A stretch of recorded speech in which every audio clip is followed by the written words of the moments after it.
किसान आंदोलन से जुड़ी बड़ी खबर निकल कर आ रही है। सभी किसान भाइयों के लिए बहुत बड़ी खुशखबरी है। भारत के उच्चतम न्यायालय माननीय सुप्रीम कोर्ट ने आज किसानों के पक्ष में फैसला सुनाया है। सीजेआई ने कहा कि किसानों का संपूर्ण हक बनता है कि वो सरकार के नियमों के खिलाफ प्रदर्शन करे। किसानों को प्रदर्शन करने से कोई नहीं रोक सकता। यह किसानों का मौलिक अधिकार है। इस खबर को सुनते हैं किसानों में खुशी की लहर दौड़ पड़ी। वही सरकार के लिए ये बहुत बड़ी हार है। सरकार किसी भी हद पे किसानों को तोड़ना चाहती है, पर इस फैसले से सरकार को मुंह की कहानी पड़ी। अपील पे सुनवाई कर रहे जजों ने जो बातें कही वो सुनने लायक थी।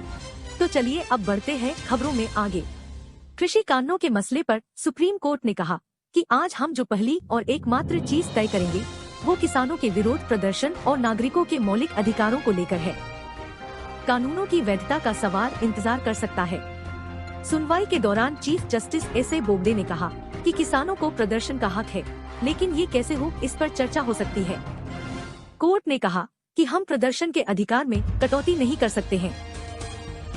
केवल एक चीज जिस पर हम गौर कर सकते हैं वह यह है कि इससे किसी के जीवन को नुकसान नहीं होना चाहिए।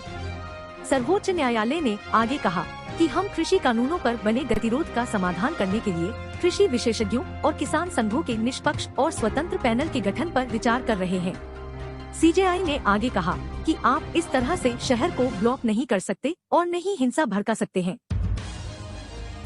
कोर्ट ने कहा कि हम किसानों के विरोध प्रदर्शन के अधिकार को सही ठहराते हैं, लेकिन विरोध अहिंसक होना चाहिए। सुनवाई के दौरान सॉलिसिटर जनरल तुषार मेहता ने कोर्ट से कहा कि सरकार किसानों के हितों के खिलाफ कुछ भी नहीं करेगी।